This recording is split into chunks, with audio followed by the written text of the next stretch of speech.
जी नाज़रीन, खुशामदी तहरीक इंसाफ से में ज्वाइन कर चुके हैं। हमारे साथ मौजूद हैं एक्स जॉइंट सेक्रेटरी तौसीक अली होती साहब। मैं खुशामदीद कहूँगी। अशफाक मेमन साहब पाकिस्तान पीपल्स पार्टी से हमारे साथ पहले से मौजूद हैं।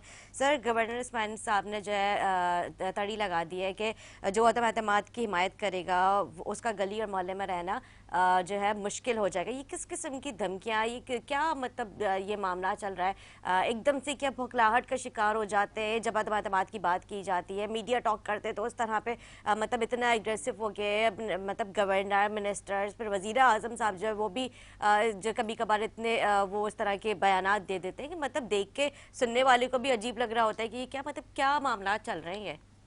बिस्मिल्लाहिर्रहमानिर्रहीम। आपने मुझे दावत दी, आपका शुक्रिया। इंशाअल्लाह ताला खान साहब ने 3 दिन पहले जो ऐलान किया था डी चौक पे, तो आज आप मेरा दिन और डेट याद रख लें कि इंशाअल्लाह ताला ये 200% जो है ना ये नाकाम होगी।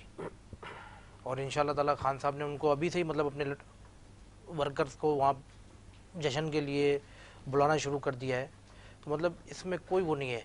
और मैं आपको आज बता दूँ कि इंशाअल्लाह 23 तक भी हमें और 28 तक भी हमें इंशाअल्लाह ताला। अच्छा जी ठीक है जी। लेकिन मैं बात तो आपकी ठीक है, सही है, लेकिन मेरा जो सवाल था वो वहीं का वहीं खड़ा है। जी जी। ये जिस किस्म के जो बयानात किए जा रहे हैं वो क्या है? नहीं, ये तो हुकूमत का हिस्सा है। मैंने नहीं सुना कि गवर्नर साहब ने ये कहा है। बिल्कुल कहा होगा मगर मैंने नहीं सुना अभी तक। ठीक है जी। जी अशफाक साहब, मतलब जैसा अभी तौसीक साहब ने कहा कि खान साहब ने डी चौक पे जो कहा कि ये अदम एतमाद की तहरीक को लेकर मुतमईन नजर आ रहा है और अभी से जलसे की तैयारियां, सॉरी जलसे बोल रही हूँ, उन्होंने जो जश्न की तैयारियां शुरू कर दी। वो जलसा जलसा बहुत ज़्यादा हो गया ना बीच में मेरी भी वो हो गया कि जलसा तो जश्न की तैयारियां की जा रही हैं। उन्होंने अपने कारकुनान को जो है अभी से जश्न मनाने की दावत दे दी है। तो क्या समझते हैं कि ये जिस तरह से अभी तौसीक साहब ने कहा, इस बात में कितनी आपको जो है मतलब आप श्योर नज़र आ रहे हैं कि ये हो सकता है? या हमारा देखिए, जहाँ तक ये बात इन्होंने की है भाई ने, अभी सबसे चीज़ है पाकिस्तान पीपल्स पार्टी के सीनियर रहनुमा खुर्शीद शाह साहब ने भी कल कह दिया है कि हम भी डी चौक पे इकट्ठे होंगे। हमारी पार्टी के लाएमल आएगा, अगर हमें भी डी चौक का होगा तो हम भी डी चौक पे इकट्ठे होंगे। जी सिर्फ इनके लिए ये डी चौक नहीं, डी चौक हमारे लिए भी है। और अभी हम डी चौक अभी जो है आपका 10 संडे वाले दिन होकर भी आए हैं, वही डी चौक पे हम जमा थे। हमें फिर कहा जाएगा, हम फिर चले जाएंगे। आपने तो चेयरमैन ने आपको पहले ही कहा ना, हम अपने चेयरमैन के इंस्ट्रक्शंस का इंतजार कर रहे हैं। हमें जैसे ही उन्होंने जो है बोलना है और इंशाल्लाह हम सब वहाँ इकट्ठे हो जाएंगे। और जहाँ तक रही बात इनके अपना के अदम एतमाद तहरीक की, वो आईनी हक है, हम इस्तेमाल करेंगे। और जहाँ तक कि इनके गवर्नर की धमकी, हम तो नहीं डरते इनकी धमकियों से। कौन सी गलियाँ, कौन से लोग, भाई लोग हैं कहाँ आपके पास? आपके दौर गुजर गए। आपने अपने इलेक्शनों में इन्होंने अपना हाल नहीं देखा। बल्दियाती इलेक्शन में जो भी कैंटनमेंट बोर्ड के उसमें इनका आप देखे ना। फिर इसके अलावा जो अपना बल्दिया के जो इलेक्शन फैसल वापडा वाली सीट पे जो हुए वो भी है 6, 7वें नंबर पे आ चुके हैं। ये भी इनका रिवर्स गेयर लग चुका है और अभी ये बौखलाहट की बातें शुरू हो चुकी हैं। आहिस्ता आहिस्ता और होंगी। अब 23 तो पहले पूरा हुआ नहीं है। अगर अदम एतमाद की तहरीक के बाद वो भी चले जाएंगे। ये 28 तो बहुत मुश्किल है इनके लिए, क्योंकि इन्होंने कारदगी इनकी जीरो है। जब आप कोई कारदगी शो नहीं कर सकते हो तो आप अगली उम्मीद कैसे रखोगे? हम भी सियासत करते हैं, चीज़ें करते हैं, वर्किंग कर रहे हैं। मैंने अभी आपको एक चीज़ बताई ना पानी के हवाले से, मतलब 2013 में आपका ये आरिफ अलवी साहब हमारे एमएनए थे जी और एमपीए जो है समर अली खान थे पीटीआई से 2013 में। 18 में भी आरिफ अलवी साहब थे और एमपी गवर्नर साहब थे। फिर उनकी जगह जो है जमनी इलेक्शन में जीते। इन्होंने आज तक डिफेंस के लोग, जबकि वो कैंटनमेंट बोर्ड डीएचए कह रही है, इन्होंने वहाँ के मसाइल हल नहीं किए। वहाँ के मसाइल पाकिस्तान पीपल्स पार्टी ही हल कर रही है। और मैंने अभी आपको पानी का जो बताया, जो पानी की लाइन जो अप्रूव हुई है, जिससे रोज डीएचए वालों को 8 मिलियन पानी पर डे मिलता रहेगा। तो ये देखें, ये काम होते हैं। अच्छा, एक प्रेसिडेंट के लिए क्या मसला है? तो टैंकर पे ही अपना चल रहा है ना, गुजर टैंकर कर पे रहा चल रहा था। है। देखिए ना, अब एक प्रेसिडेंट के लिए कोई इशू है, उसने कॉल करनी है, लाइन लग जानी है। इनका असल में इनका अवाम में इंटरेस्ट ही नहीं था। इनका पहले दिन से इंटरेस्ट नहीं था। बस इन्होंने तब्दीली और तब्दीली ने जो है बेड़ा गर्क कर दिया। ये है अब चीजें सारी। ऐसी तब्दीली चाहिए थी आवाम को। मेरे भाई ने भी फरमाया कि हम डी चौक जाएंगे, खुर्शीद शाह साहब ने कहा, ठीक है ना। आप ये देखें कि अभी ये डी चौक से होके आए हैं और बिल्कुल नाकाम शो था इनका और इनको वापस आना पड़ा मजबूरी तौर पर, तो वहाँ आवाम ही नहीं थी। अब इंशाल्लाह ताला हम इनको दिखाएंगे कि डी चौक पे जलसा ये होता है। हमने पहले भी किया था 2014 में, अब इंशाल्लाह ताला फिर से करने जा रहे हैं। तो आप देखना, आप ये देखें कि कराची शहर के अंदर ला कानूनियत उरूज पर है। पुलिस जो सिंध हुकूमत की पुलिस है वो खुद डकैत बनी हुई है, ठीक है ना। आए दिन रोज डकैती के अंदर रोज लोग मारे जा रहे हैं। सर उसका जिम्मेदार कौन है? सिंध हुकूमत है ना। अगर सिंध हुकूमत सर बढ़ती हुई बिल्कुल सिंध महंगाई, हुकूमत है। बेरोजगारी पुलिस की इनके शरह हाथ में, हर देखें, इदारा इनके हाथ में है। आप बढ़ती हुई महंगाई तो देखिए, अगर आप महंगाई कंट्रोल में करेंगे तो ये इस तरह की वारदातें, स्ट्रीट क्राइम नहीं होगा। महंगाई हमारे हाथ में दूसरी नहीं बात है ये ना, दूध हमारे हाथ में नहीं है, बाकी चीजें कमिश्नर के हाथ में। आप एक बात कमिश्नर बताएं, करें, ये बिल्कुल आप कमिश्नर की बिल्कुल लिस्ट अलग। निकालें। पंजाब में गवर्नमेंट किसकी है? आप कमिश्नर पंजाब में गवर्नमेंट तो नहीं की है ना, और आप दुकान पे जाएं, उसका ये हर जगह मुख्तलिफ रेट होगा। मैं बताऊं, आप इनकी सोच देखें। आप उस पे जाए ना। एक बच्चा अपनी माँ की पेट में और वो अस्पताल पहुंचता है, अस्पताल में जगह नहीं है, और बच्चा जो रोड पे जन्म हो रहा है। भाई आप क्या ला कानूनियत की बातें कर रहे हैं? आपके पास अस्पताल में होते हुए आप वहाँ दवाएं लोगों को नहीं दे सक रहे हो।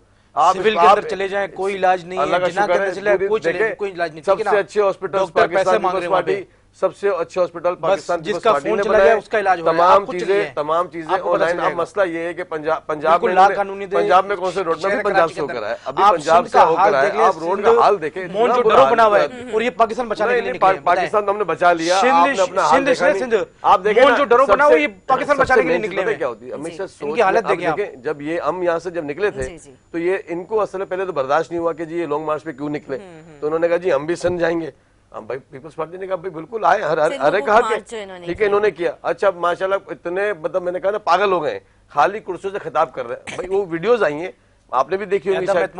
उसके बाद पता चले कैसे उस पे फिर क्या हुआ, फिर कैसे खाली कुर्सी से बातें कर। इन सबको भी नेहरू के डॉक्टर की इतनी सख्त जरूरत है, आप यकीन करेंगे। और हम इस चीज के लिए कायल है, हम इनका इलाज कराएंगे और फ्री ऑफ कॉस्ट कराएंगे और जिला हॉस्पिटल से। ठीक है सर, आपकी अपनी ही पार्टी के 4 MPs के खिलाफ आप लोग आपकी पूरी काबीना हो चुकी है, उन्हें नाअहल किया जाए, इससे तहरीक इंसाफ को कितना उनका वोट बैंक पे फर्क पड़ेगा? जो आप 4 की बात करें जो सिंध असेंबली में, ये एहसान फरामोश है, ठीक है ना। इंशाल्लाह ताला मैं यहाँ पे नाम भी कोड कर देती हूँ, मैं किन किन की बात कर रही हूँ। असलम अब्रो, शहरियार शर, करीम बख्श कबूल और दीवान सच्चा साहब जो है, ये 4 जिन्होंने सेनेट इंतखाबात में जो इनकी चेयर अपना वोट कास्ट किया। जी, असलम अब्रो, शहरियार शर और ये करीम बख्श कबूल साहब, करीम बख्श। जी, मैं पहले इन 3 की बात कर रहा हूँ। इन 3 की चेयरमैन बनने की औकात नहीं थी। ये खान साहब के टिकट के ऊपर, खान साहब के फेस के ऊपर ये MPA बने, ठीक है ना। सही। और दीवान सच्चल को हमने पहले सिटी काउंसलर बनाया मिनोरिटी विंग का, फिर हमने इसको MPA बनाया। तो अब जो एहसान फरामोश है वो क्या कर सकते हैं, लौटे हैं। इंशाल्लाह ताला कल भी करीम बख्श कबूल के घर के बाहर लोगों ने, वहाँ के जिन्होंने इनको वोट दिए थे, जो खान साहब के तहरीक इंसाफ के जो वर्कर्स थे, जिनके दिल जिनका बर्दाश्त नहीं कर रहा जैसे, उन्होंने कल इनके घर का घेराव किया है। इंशाल्लाह ताला हलीम भाई ने भी कहा है कि इंशाल्लाह ताला इन चारों का हम असम्बली के अंदर भी घेराव करेंगे। और पीपल्स पार्टी के आप ये बदमाशी कहें, क्या कहें उनको, कि 2 बंदों को, असलम अबरो को और शहरियार शर को, उन्होंने क्यों गवर्नमेंट बेंचेस पे बिठाया हुआ है? मतलब ये कौन सा कानून है? मतलब आप असम्बली के बैठ के अंदर आप कोई आमरीत कर रहे हैं, क्या कर रहे हैं आप? इसमें कानून है, आप उनको नाइल कराएं इंशाल्लाह ताला असेंबली के अंदर भी, और ऐसा एहतजाज करेंगे कि लग पता जाएगा स्पीकर के खिलाफ। करीम बख्श साहब की जहाँ तक बात है, मतलब हमारी भी उनसे इस हवाले से बात हुई, हमारे पास भी आते रहते हैं, तो उन्होंने मतलब मेरे प्रोग्राम में 12 दफ़ा वो कह चुके हैं कि जो मेरे मुतालबात थे, जो मैं फ़ंड चाहता था, क्योंकि ज़ाहिर आवाम उनसे सवाल करती थी, आवाम वोट दे के मुंतखब करती है मतलब अपने MPA को, और उससे काफ़ी उम्मीदें लगा कर बैठी हुई होती है कि ठीक है हमारे ये मसाइल हल हो सकते हैं MPA के थ्रू, लेकिन उनको बजट नहीं दिया जा रहा था। कितनी दफ़ा वो नाराज़ होकर बैठ चुके थे, फिर आपकी काबीना ने उनको मनाया, तो नाराज़गी उन्होंने अपनी फंड की वजह से जाहिर की थी ना। जब आप लोगों ने उनकी बातें नहीं मानी तो जाहिर सी बात है, एक दफ़ा बंदा नाराज़ होता है, फिर दूसरी दफ़ा जो उसको मुनासिब लगता है वही करेगा ना। उनके MNA जो है ना, उनके MNA हैं हमारे जो कराची के GS हैं सैफुल्लाह महसूद साहब, ठीक है ना। उन्होंने इतना काम करा है अपने एरिया में, इतना काम करा है, किसी की इंतहा नहीं, ठीक है ना। अब ये चाह रहे हैं कि भाई मेरे हाथ में पैसे दो। भाई आपके हाथ में कैसे पैसे देंगे? उनका मतलब ये था कि मतलब सारा ही मैं खा लूँ, मगर वो हम करने नहीं देते। तो अब इसलिए जब उन्होंने देखा कि भाई मेरे हाथ में कुछ नहीं आ रहा, तो बस उन्होंने फिर वहाँ से पैसे पकड़ लिए पीपल्स पार्टी से। और पीपल्स पार्टी तो आपको पता है इस चीज़ में कि जहाँ वो बंदा 1 करोड़ देती है वो 5 करोड़ रुपए देते हैं, बस उन्होंने हमारे पास आना दूध चाहिए। की नदियां बह रही हैं, बस यही बात है। हल्के के अंदर इतनी दूध की नदियां बह रही है कि आप एमएनए सैफुल्लाह महसूद साहब ने अकेले इतना खा रहे हैं, अपने एमपी को हल्के नहीं के दिया, कि किसी इनके की एमपी इंतजार रह नहीं गए, वो एमपी रह गए, एमएनए खा गए, वो वाला हिसाब हो गया। अब जब उनको दूसरे एमपी क्यों नहीं जा रहे, क्योंकि उनको हर अपने हल्के में काम मिला। अब ये चाह रहे थे भाई सारा पैसा मैं ही बटोर लूं। अब वो हमारे एमएनए साहब ने इनको होने नहीं दिया, और इनके हल्के में इतना काम हुआ है किसी की इंतजार नहीं है। आप मेरे साथ चलें, मैं आपको दिखा देता हूँ, मैं वहाँ के वर्कर को बुलाता हूँ, आप वहाँ बिल्कुल वहाँ एक प्रोग्राम करें आप। जी बिल्कुल, मेरा वहीं पे मेरी रिहाइश है, मुझे बहुत आप अच्छा बता अंदाज़ा है देना। क्या कारकर्दगी है और क्या नहीं है।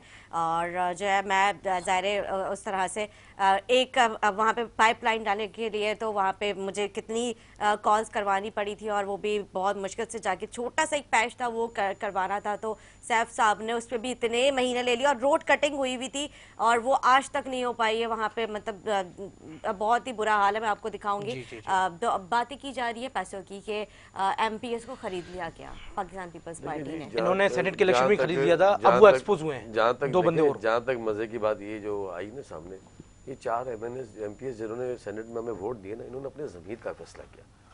उन्होंने अपने ज़मीर का फैसला किया क्योंकि उनको पता है कि इस मुल्क का जो उन्होंने हाल किया, जो अशर किया, जो महंगाई, अब ये लोगों तक जा नहीं पा रहे, इनके एमपीएस इलाकों में जा नहीं पा रहे, इनके एमएनएस इलाकों में जा नहीं पा रहे, सारी लोगों जिंदगी इन्होंने 70 से करीब ये लोटा खरीदी इन्होंने। लोगों का और कुछ सामना नहीं नहीं कर किया, पा रहे। बस लोटे अब खरीदे। अलीम आदिल शेख है, मेरे कल अबड़ो साहब का मैं सुन रहा था, तो अबड़ो साहब के खिलाफ मेरे ख्याल पता नहीं इनके उन्होंने अलीम आदिल शेख ने बड़ी बातें की, तो अबड़ो साहब ने कहा कि जितने मेरे वोट रिजेक्ट हुए ना उतने तो इन्होंने वोट दिए। तो ये अबड़ो साहब इनके कह रहे थे, मकसद कहने का ये वो एक खानदानी सियासत करते हुए लोग हैं और इन्होंने कुछ करना था नहीं, उन्होंने बेचारों ने जो वोट दिए उन्होंने कहा जी हमने अपने जमीन का फैसला किया। और जहां तक हॉर्स ट्रेडिंग है, ये बातें बेकार की बातें, इनसे कुछ संभल रहा नहीं है, मुल्क संभला नहीं, सबका बेड़े का बेड़ा गर्क कर दिया। शेख कहते हैं ये तो जमीर फरोश है और वो खुद भिखारी। अब जमीन, अब ये अलीम आदिल शेख खुद एक कब्जा माफिया, एक लैंड ग्रेबर, और दूसरा ये भी मैंने कहा ना, ये तमाम सियासी पार्टियों कब्जा माफिया, वो लैंड माफिया, जाओ ना भाई, कोर्टें खुली हैं, बात मैं वही कह रहा हूँ ना, जब नून लीग में थे, जब नून लीग में थे तो वो कहते थे, अलीम आदिल शेख कहते थे नून लीग में कि जी मियां नवाज शरीफ से अच्छा आदमी दुनिया में कोई नहीं था, आप लीग में गए तो आप लीग से अच्छा आदमी कोई नहीं था। आज पीटीआई में तो कह रहे हैं कि जी पीटीआई से अच्छी कोई नहीं है, अब ये कह रहे हैं कि हमें और पार्टी मत करो, हमें बस खाने दो, ये झूठे लोग हैं, इनसे पहले भी कुछ नहीं हुआ, अभी इनका अशर जो है, इनका जो अशर होना है पंजाब में, देख लें, मैं पंजाब में पंजाब में नहीं 23 में सिंध भी इनसे पूरे पाकिस्तान में आ रहे हैं, आप कहीं नहीं होंगे इंशाल्लाह। बात ये है, देखिए सबसे मेन चीज होती है आपको चीजों को संभालना, आपके अपने एमपीएस आपको छोड़ के जा रहे हैं, और यही जमीर के फैसले आपके जो है ना इंशाल्लाह आने वाले जो हमारा अदम तरीके ना सरबराह है, आप देख लीजिए क्या होगा। वो जो एक कहते हैं जमीन बारिश का काम ही लूटे लेना, हल्के में जा नहीं पा रहे। एक एमपी इनका मुझे खरीद फरोख्त के नाम मुझे बोला, मैंने कहा भाई आप हल्के का हाल जा ही नहीं पा रहे, अब काम ही नहीं कर पा रहे। तौसीफ साहब, जो खान साहब धमकियां देते हैं कि अदम एतमाद की तहरीक नाकाम हो तो फिर मैं देख लूंगा, मैं वो हाल करूंगा कि सब देखेंगे, तो क्या मतलब क्या करने वाले हैं खान साहब अदम एतमाद की तहरीक? ये सिर्फ बातें कर सकते हैं, इनको डर ये है कि ये अगर नाकाम हो गई तो हमारा क्या असर होगा।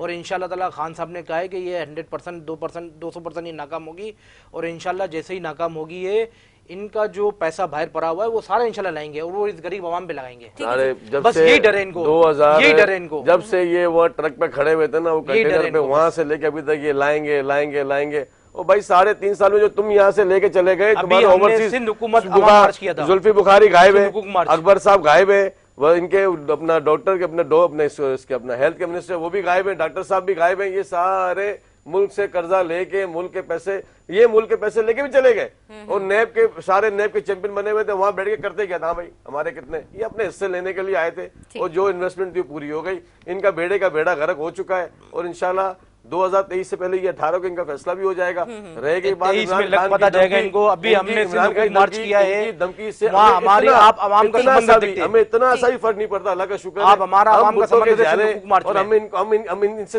इन जैसे बहुत देखे। ठीक है जी अशफाक साहब, आपका बहुत शुक्रिया, आपने अपना कीमती वक्त दिया। एक छोटा सा ब्रेक लेंगे, ब्रेक के बाद और मेहमानों के साथ हाजिर होंगे हमारे साथ।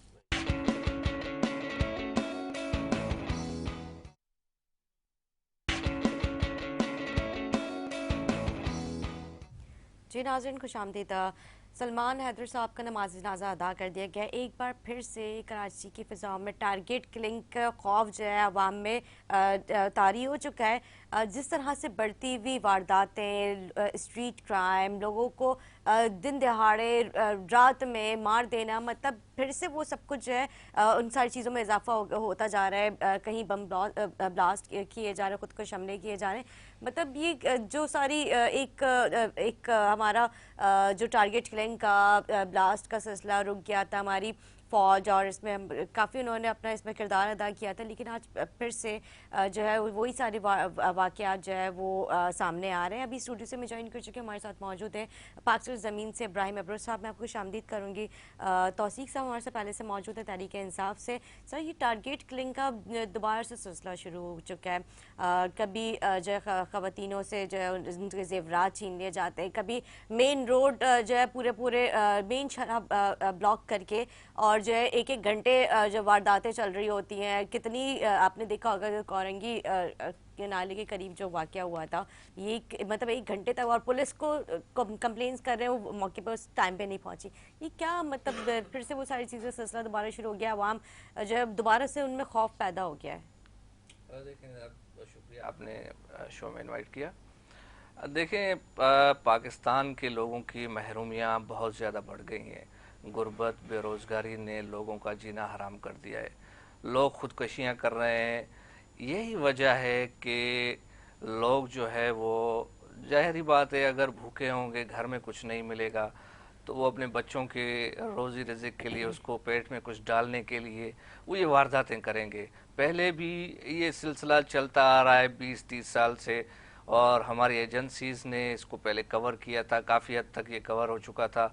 उसमें सबसे ज़्यादा जो किरदार था हमारे सैयद मुस्तफ़ा कमाल भाई का, उन्होंने आके जो है वो स्टेप लिया और ये सारी चीज़ें हुई, और ये टारगेट किलिंग और ये सारी भत्ताखोरी और ये छीना झपटी, ये सारी चीज़ें कंट्रोल में आ गई थी। दोबारा से ये वैसा माहौल क्रिएट हो रहा है। और हुकूमत देखें, हुकूमत और अपोजिशन आपस में लड़ रहे हैं, हुकूमत गिराने की, हुकूमत बचाने की सिलसिले में। कोई कह रहा है मैं वज़ीर आज़म बनूंगा, कोई कह रहा है वज़ीर आज़म को गिरा देंगे। ये सारी चीज़ें अवाम की मैंडेट की, अवाम की बात कोई भी नहीं कर रहा, अवाम के इशू की बात कोई भी नहीं कर रहा। चलें देख लेते हैं, अगर वज़ीर आज़म चेंज हो जाता है तो क्या इन्हीं में से ही वज़ीर आज़म आएगा दोबारा से, तो वो क्या दूध की नहरें बहा देंगे? यही होगा। ये इनकी नूरा कुश्ती है। अवाम के इश्यूज पे कोई भी ध्यान नहीं दे रहा है। कितनी महंगाई हो गई है, बेरोजगारी, लोग खुदकुशियां कर रहे हैं, क्या करेंगे लोग? लेकिन हुकूमत तो इस चीज़ को मानती ही नहीं है कि कहाँ खुदकुशी हो रही है। अब ये जब भी मैं सवाल करती हूँ खुदकुशी, बोले नहीं, कहाँ पे खुदकुशी हो रही है, कोई नहीं हो रही है। हुकूमत जो है वो ये सारी चीज़ें जानते हुए भी, अब इनका ऐसा नैरेटिव हो गया है कि ये मीडिया पे बैठ के और तकरीर करते हैं और इतना खालिस झूठ बोलते हैं, इतना कॉन्फिडेंस से झूठ बोलते हैं कि अल्लाह की पनाह। अब मीडिया पे, अखबारात में आप उठा के देख लें, रोज़ाना कितने खुदकशियां कर रहे हैं बेरोजगारी के उसमें, और कितने जो है वो अपने बच्चों को कत्ल कर रहे हैं, अपने आप को कत्ल कर रहे हैं। वो भूख नहीं बर्दाश्त कर सकते, अपने बच्चों को भूख में बिलखता हुआ कैसे दे सकते हैं? सही बात है। वो अपने बच्चों को मार रहे हैं, अपने साथ खुदकुशियां कर रहे हैं, सारे खानदान को, एक घर को पूरे को लेके जा रहे हैं। हम किस तरफ जा रहे हैं? ये हमारा मुआशरा किस तरफ जा रहा है? ठीक है जी। तहरीक इंसाफ से तौसीक साहब भी हमारे साथ मौजूद हैं, पहले से ही थे। सर, ये जो स्ट्रीट क्राइम की वारदातों में फिर से इजाफा हो गया है, किस तरह से लोगों को बेदर्दी से कत्ल किया जा रहा है। सलमान हैदर साहब जो हैं उनको भी गुज़िश्ता रोज़ जो है कत्ल किया गया।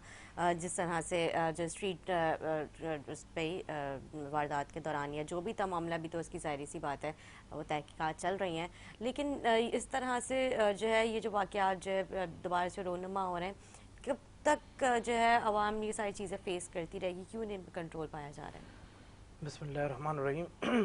मैंने अभी आपसे पहले भी ये फरमाया था कि सिंध में ला कानूनियत उरूज पर है, ठीक है ना।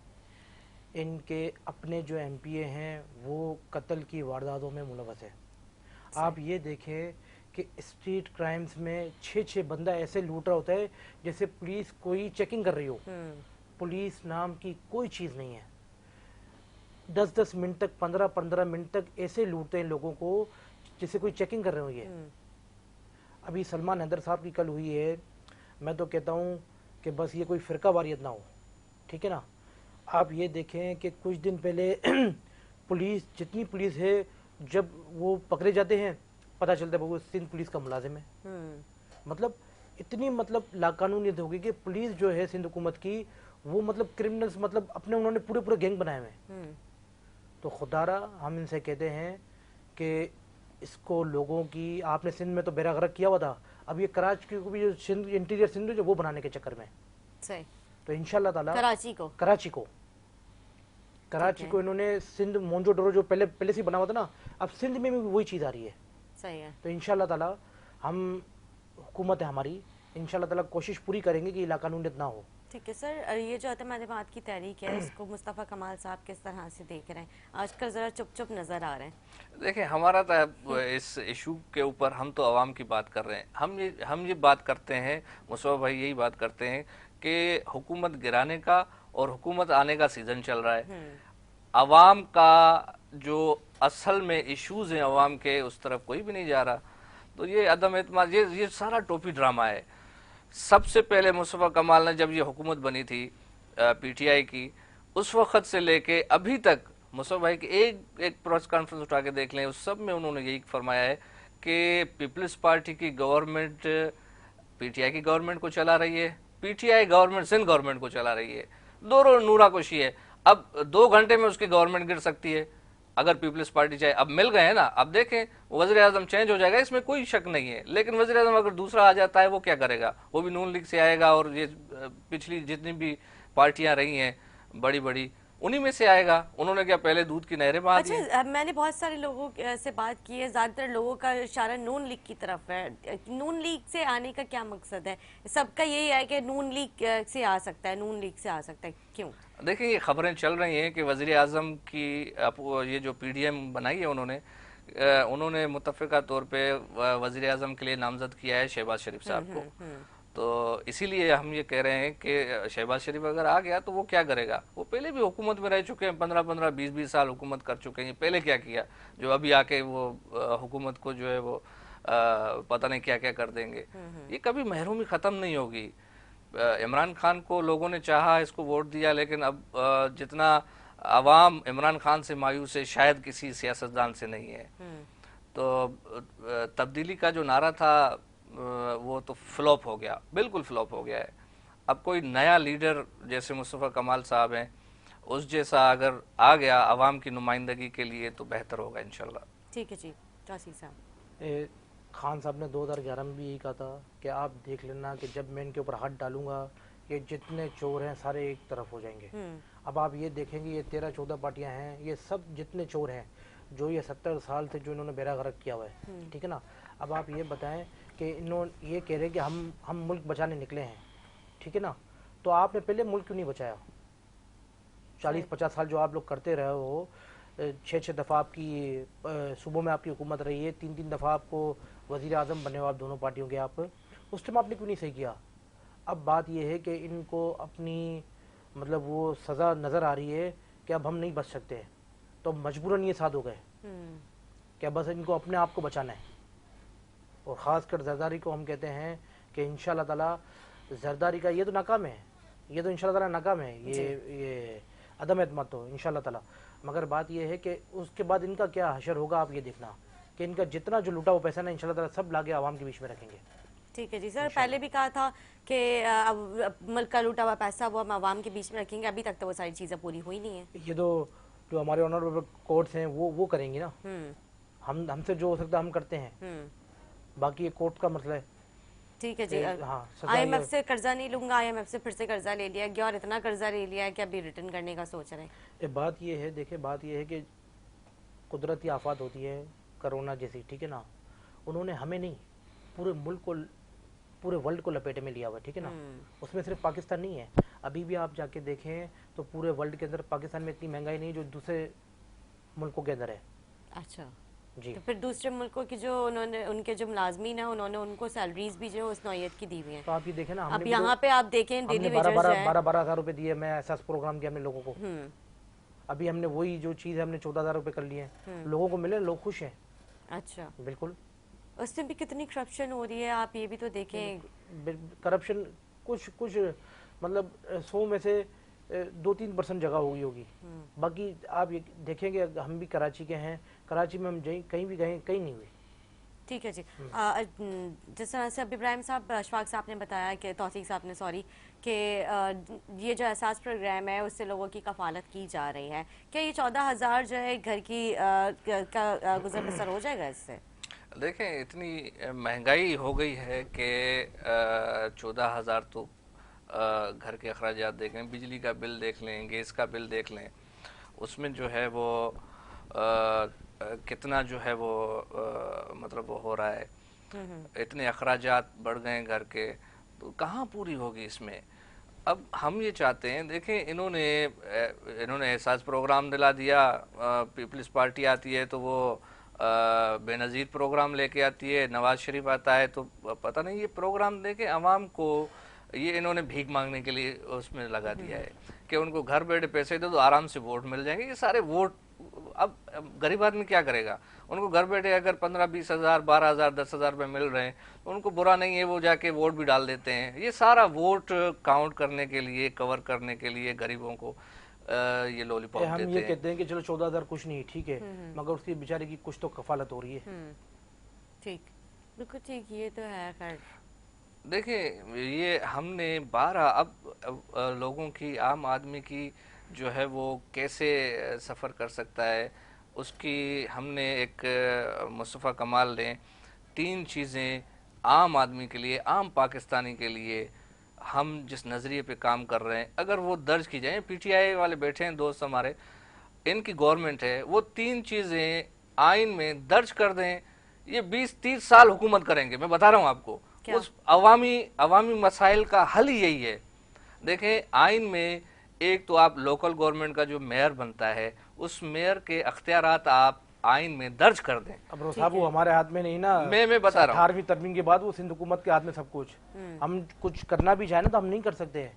ठीक, हमारे एमपी नहीं, ऐसा नहीं है। असेंबली में अक्सरियत आपकी है, आप उसमें अमेंडमेंट कर सकते हैं। आइन में अमेंडमेंट का अख्तियार है आपके पास, शायद आपको पता नहीं, आपके पास इतनी मेजोरिटी है। 18वीं तरमीम में सूबे के हाथ में होता है।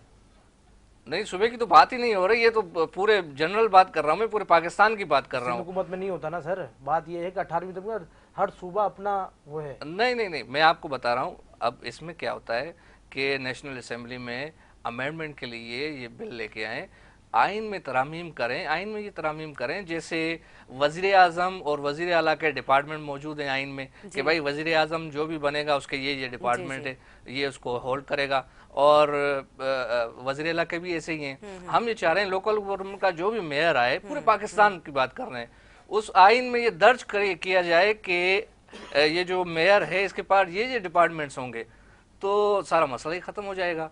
और हम ये चाह रहे हैं, दूसरी बात निदा, हम ये चाह रहे हैं, देखें, आइन में ये भी दर्ज किया जाए, जैसे एनएफसी अवार्ड की मद में सूबे को पैसे मिलते हैं, तो वो एनएफसी अवार्ड की मद में जो सूबे के वज़ीर आला को पैसे मिलते हैं, वो नीचे होल्ड नहीं करता, वो अपने पास होल्ड कर लेता है, नीचे ट्रिकल डाउन नहीं करता उस पैसों को, इसीलिए महरूमी बढ़ रही है। हम ये चाह रहे हैं कि जैसे एनएफसी अवार्ड वफा की तरफ से मिलता है सूबे को, ऐसे ही पीएफसी अवार्ड का इजरा करके वो भी आइन में दर्ज करें, वो डायरेक्ट डिस्ट्रिक्ट को पैसे मिले, वजीर आला को अलग मिले एनएफसी के अवार्ड में, और पीएफसी का इजरा करके वो पैसे ट्रिकल डाउन नीचे डिस्ट्रिक्ट में हो, टाउन में हो, यूसीज में हो, तो मसला ही हल हो जाएगा। हम ये चाह रहे हैं, ये तरामीम चाह रहे हैं उसमें हम। ठीक है जी।